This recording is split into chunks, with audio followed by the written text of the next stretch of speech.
আসসালামু আলাইকুম এভরিওয়ান, সবাই কেমন আছেন? আশা করি সবাই ভালো আছেন। ট্রাস্ট অটোতে আপনাকে স্বাগতম।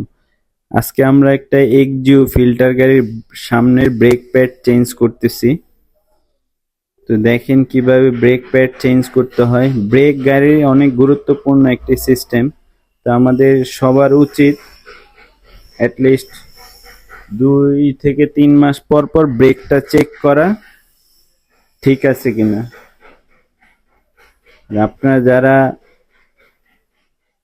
আমাদের এখানে আসতে চান, স্ক্রিনে দেওয়া নাম্বারে যোগাযোগ করে চলে আসবেন। ভালো থাকবেন। আল্লাহ হাফেজ। পরবর্তী ভিডিও দেখার জন্য আমন্ত্রণ রইল।